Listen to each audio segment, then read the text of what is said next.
Hey guys, welcome back to the channel. Hope everyone had a good week and is doing well.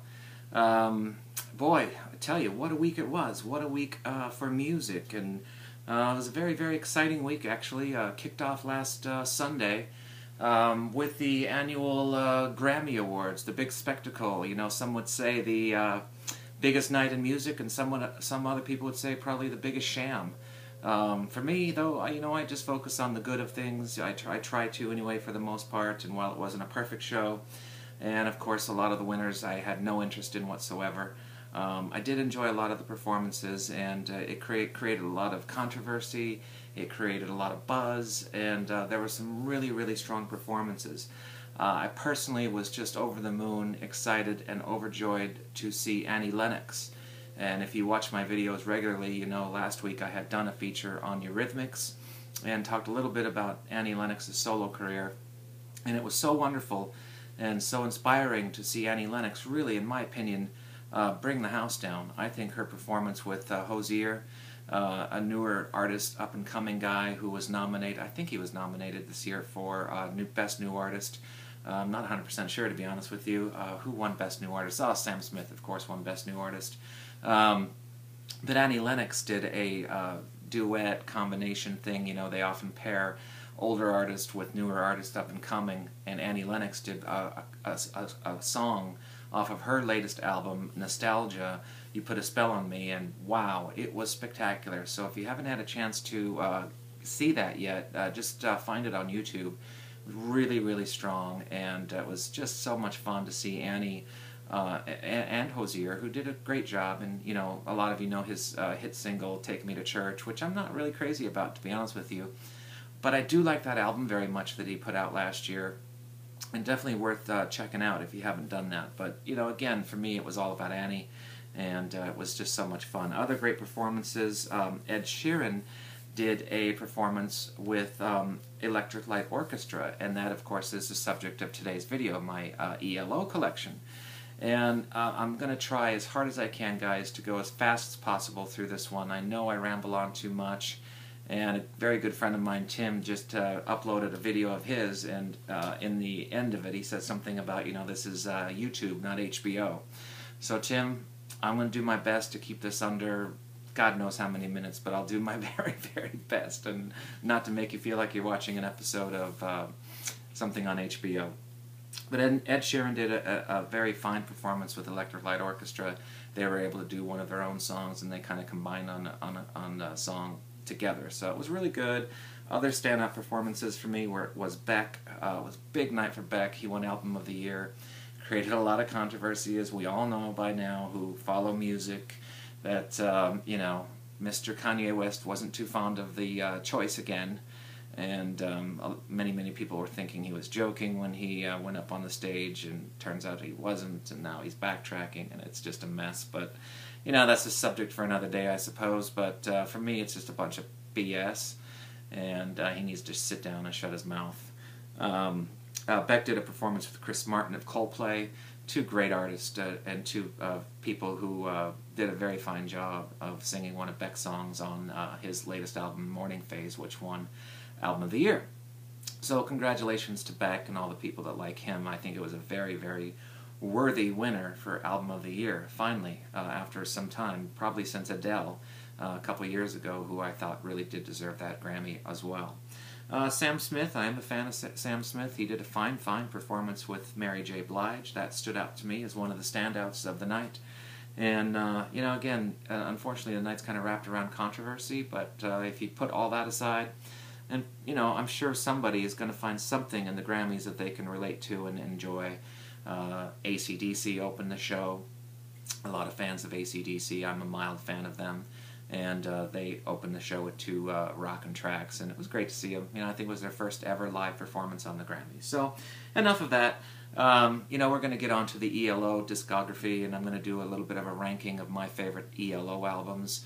But before I do that, I wanted to show you briefly, and Tim just did this in his video too, but there was another big moment in music for me this past week, and that was the release of the new Father John Misty album, I Love You, Honey Bear.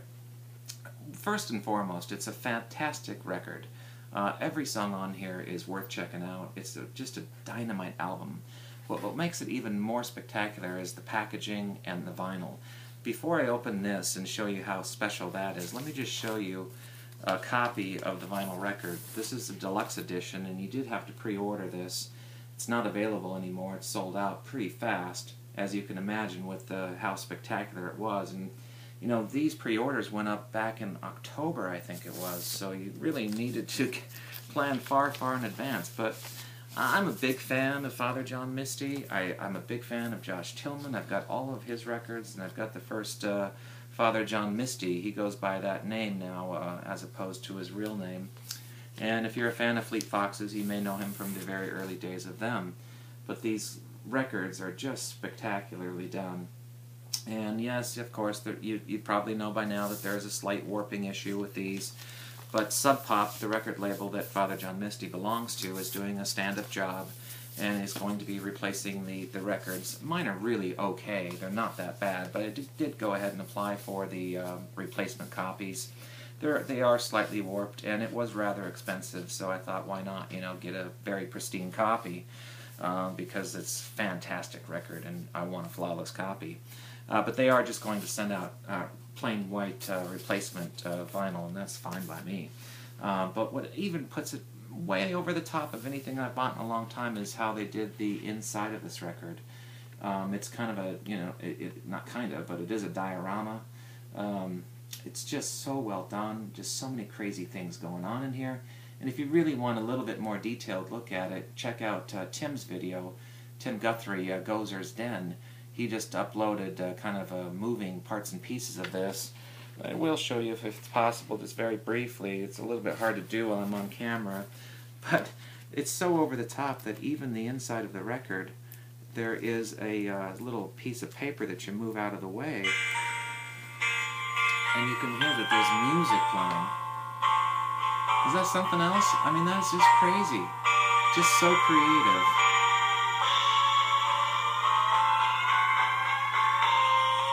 I just, you know, it's just something so standout and so unique that I just had to show you guys that before I get onto the ELO. So if you're a fan of that genre of kind of light pop, melodramatic, you know, very emotional songs about heartache and love, and just a wonderful, fantastic album. You know, set aside all of the gimmicks, I guess you could say, of the record. It is, you know, nuts and bolts, a very, very fine album. So I'm just so pleased to show you that the new Father John Misty album came out this past week, and I'm just in love with it, really, I am. So I just thought, you know, before I get on to ELO, let's talk about that a little bit. So thanks for bearing with me. We'll move on, and again, I'm already not doing a very good job of time here. Already 8 minutes in this, but I'm really going to try to get through this as fast as I can. Okay, Electric Light Orchestra, Jeff Lynne, I'm a big, big fan. Grew up with these guys. My parents loved ELO. My whole family loved ELO. And I kind of had, you know, it's one of those bands that, you know, you kind of dismiss after a while and say, oh, you know, it's old school, I don't need it anymore. But thanks to a very good friend of mine, James Lack, who, you know, I talk about all the time because we are great, great friends. And, you know, as many conversations as we had, and he's just such a big ELO fan, it really has reinvigorated me to re-listen to these records again and get to know them again, all, you know, kind of with fresh ears after, you know, probably setting them aside for a very, very long time. So what I'm gonna do is kind of like I did with my Paul McCartney video. I'm just gonna go through each album very quickly and just kind of rank them from least favorite to most favorite. But before I do that, I'll just show you a couple things that aren't going to be included in that, because, you know, I'm just going to focus on the classic albums, those 11 classic albums. So I'm not going to talk about, you know, the compilation. This was a compilation record that they put out of their first 5 records. After they kind of hit it big, I think, you know, the record company reissued a compilation. And, you know, for me at the time, it was a great thing to have because, you know, I didn't have the money to go out and buy all them records. So just to have something with the hits at one was great. I'm not going to be able to talk about Mr. Blue Sky. This is one of the more recent releases that is under the name of Electric Light Orchestra, but it really is Jeff Lynne. You know, he's re-recorded a lot of the classic ELO tracks for this one, and it is a great, great recording, though. I think most people who like Electric Light Orchestra or Jeff Lynne would really enjoy this. It's got Mr. Blue Sky, Evil Woman, Strange Magic, Don't Bring Me Down. Here's a quick, if you want to hit pause and look at the track listing. Just a hit after hit after hit on here, so just spectacular. And I was fortunate enough to get a copy of it on blue vinyl, so I just wanted to briefly show you that, because it really is a very, very nice copy. Fantastic sound as well, so thrilled to have that. So that isn't going to be part of the ranking, and neither is some of these other albums that I'll just go through quickly. This is an album called Electric Light Orchestra Live, and it is just what it sounds like. This is Jeff's new version of ELO. No original members other than himself are in these recordings, but it's all songs written and produced by Jeff Lynne, and he's just taken some of these classic songs, and again, it's live versions of them, but it's done so well that I at least wanted to show you the vinyl record and encourage fans to go out and hunt one down, either on CD or vinyl, or Spotify, or whatever your choice of media is. It's just very well done. But that won't be included in my ranking. Also, I want to show you, this was kind of a, I guess you could say, a comeback record. This was done, I believe, in 2001. Yeah, 2001. This is ELO Zoom. And again, Jeff is the only original member. I think Richard Tandy may have played a little bit, maybe one track on this record. But he did have collaborations from George Harrison. He did have collaboration from Ringo Starr, but it mostly is Jeff Lynne. But he did use the name Electric Light Orchestra. And, I'm not going to get into the whole legal thing. There are a couple band members who were feuding for a very long time. And I think what ultimately happened with that is that Bev Bevan, who is the drummer of ELO, sold back his rights to the name ELO back in the year 2000. So Jeff now owns the name Electric Light Orchestra, and can do whatever he wants with it 100%. So anyway, great record. This is all original music, and it's got, well, let's see here, 15 tracks. The vinyl version has 2 bonus tracks, and again, I'd encourage you to go check this out. It doesn't have classic hits on it like some of you guys always like with ELO, but it is a very fine record in its own right. Jeff Lynne also has 2 solo records. Let's talk about this one first. This is Long Wave. This was a second solo album by Jeff. And this is not original material. This is not ELO music either. This is kind of classic, not American songbook stuff, but songs like Smile, which you guys know. I think Michael Jackson is probably most famous for that one, as far as, and then of course the original Charlie Chaplin. Bewitched, Bewildered, Bewitched, Bothered, and Bewildered. Well, that's a tongue twister there. But it is a very, very fine album, and again, very fortunate for myself that I have a white vinyl copy of that. That was kind of a limited edition thing. This is a reissue, by the way. There is original vinyl of Long Wave, as well as the next one I'm going to show you, which is his most successful solo album called Armchair Theater. This is the reissue. Really like this cover. I think, it's very similar to the original album as far as the cover artwork goes, but they did change the artwork where the image fills up the whole picture. There's no borders on it. So I do not have an original of this, or I do not have an original of Long Wave, but I'm very, very pleased with the reissues. They sound fantastic, and this is a dynamite record. I originally had this on cassette tape, and I still play the cassette from time to time when I just want to, kind of walk away from the turntable, just put something on and let it play. But wow, this is a really, really good record, and stands among his finest work of his whole career, in my opinion. Again, this is blue vinyl, comes in a standard black vinyl as well. I'd really, if you get nothing else out of this, to check out Armchair Theater, because it is a fantastic record. So that's my little quick intro to Jeff, ELO, what they've been doing since their more classic albums have, it's been a long time since they've had an album out. Their last album was 1986, so, there's not a lot of material here, but we are promised this year that a new album is coming from Jeff Lynne, and I think he's calling it Jeff Lynne's ELO this time, so it's like very confusing in a way. But whatever, it's Jeff Lynne. I'm happy. You can see I'm a big fan. I keep their records on my wall. And, you know, here we go with the least to best. And this is, again, tough, kind of similar to my Paul McCartney video. You know, how do you rank albums that you really generally all like very much?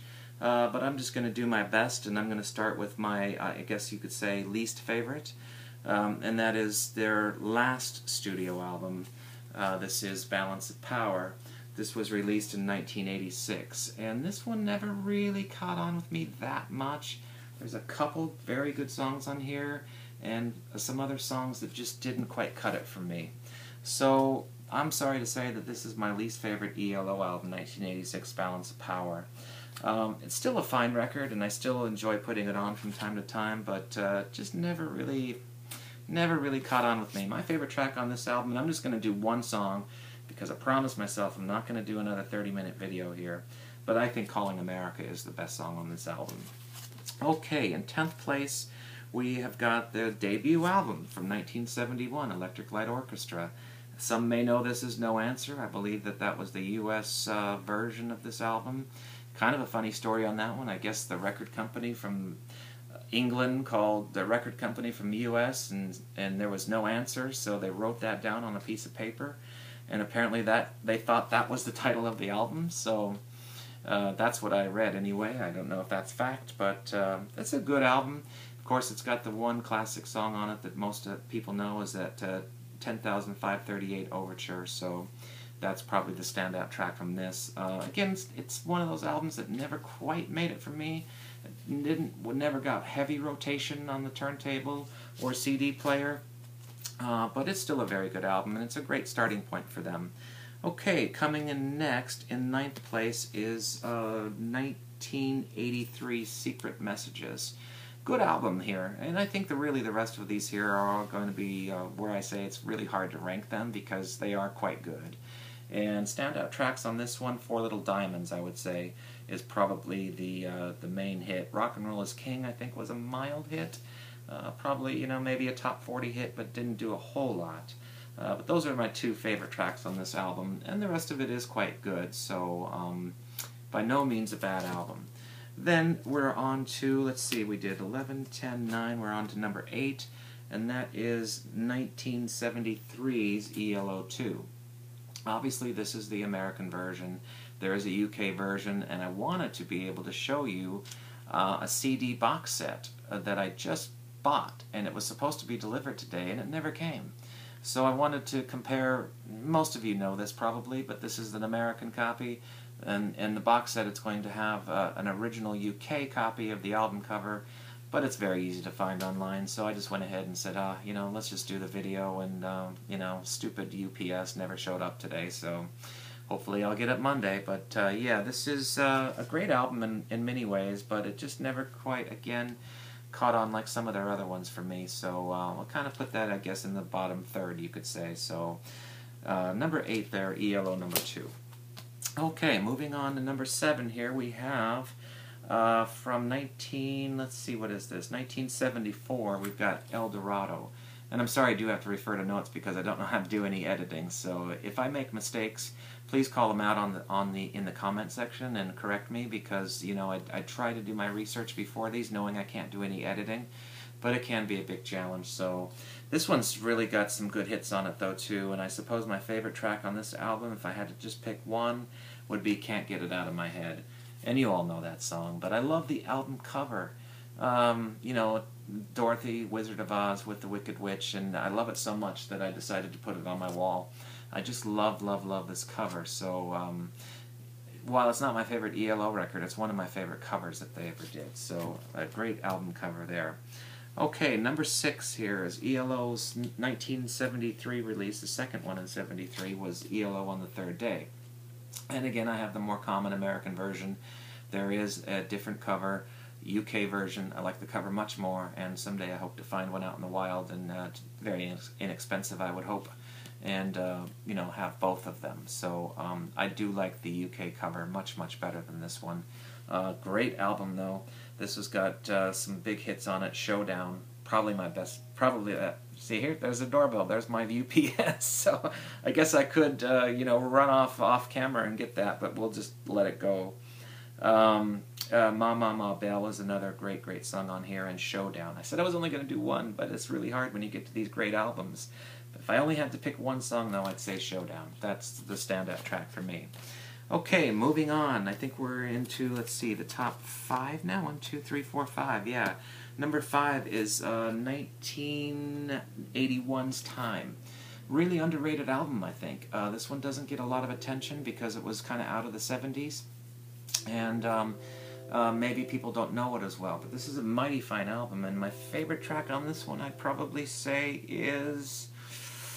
Oh boy, it's really hard because it's a great album. And I like to do these off the top of my head where I don't think about it too much. Boy, I really do like them all, but I'd probably say Hold On Tight. You know, that was the single off of it, and I just have to really go back to that one because it was a great song. Well, it is a great song. And I think Time is an underrated ELO album, so I put that at number 5. Okay, number 4. We're getting into the very good stuff here. And number 4 is... Boy, sometimes I think this is my favorite album of theirs, but I did put it at number 4, and that is 1979's Discovery. I think this may be their most commercially successful album. I think it garnered 4 top 10 hits in the UK. Not sure about the US. Probably very similar.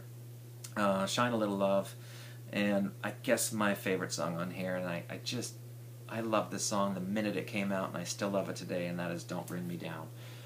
Great album cover too, and I wish I had an extra copy of this. I hope to find one, and I'd like to add it to the wall because I just love this album cover. It's just dynamite. So anyway, there you go with number 4.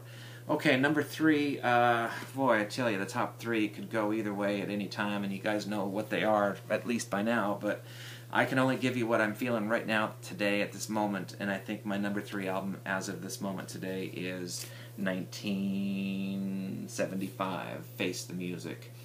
A lot of people would say, you're crazy, James, this is their best album, and I can't argue with that, because in many ways it is.